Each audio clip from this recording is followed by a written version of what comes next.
সুপ্রিয় সনাতনী ভক্ত সজ্জন মণ্ডলী, আমরা আজকে নারায়ণগঞ্জে শহরের পান কেন্দ্রে অবস্থিত একটি জাগ্রত মন্দির নিয়ে পরিচিত হব। সবাই ভিডিওটি না টেনে শেষ পর্যন্ত দেখুন এবং অখিল পুণ্যের ভাগী হন।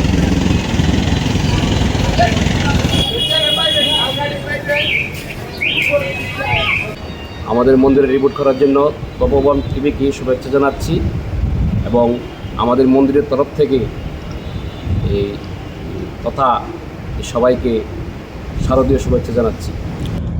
সুজলা সুফলা শস্য শ্যামলা এই সোনার বাংলার গ্রামে গঞ্জে যখন কাশফুল ফোটে তখন আমরা বুঝতে পারি মা এই ধরা ধামে, এই মত্ত ধামে আসার সময় হয়ে গেছে। মায়ের আগমনের এই পুণ্য লগ্নে আমরা নারায়ণগঞ্জের পান কেন্দ্রে একটি ঐতিহ্যবাহী জাগ্রত মন্দির নিয়ে পরিচিত হওয়ার জন্য উপস্থিত হয়েছি আপনাদের নিকট। নারায়ণগঞ্জে শহরের পান কেন্দ্রে নিতাইগঞ্জে অবস্থিত শ্রী শ্রী ভোলদেব জিউর আখড়া ও শ্রী শ্রী শিব মন্দির।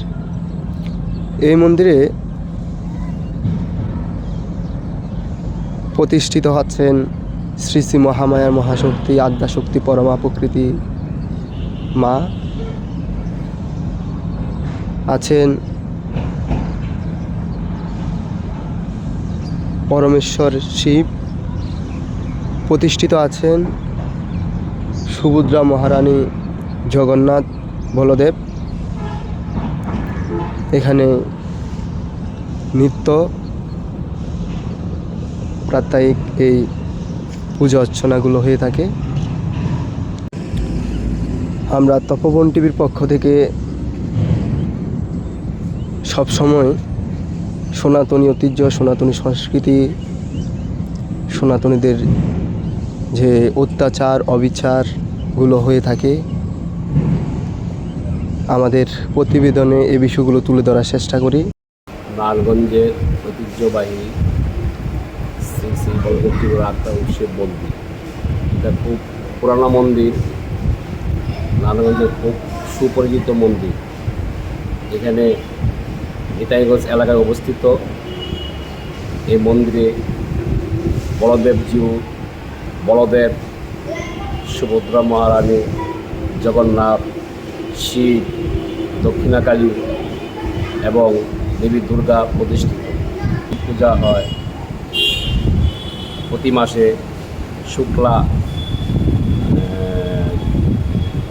চতুর্দশীতে চণ্ডী পাঠ হয়, বিভিন্ন অনুষ্ঠান আদি এই মন্দিরে হয়ে থাকে।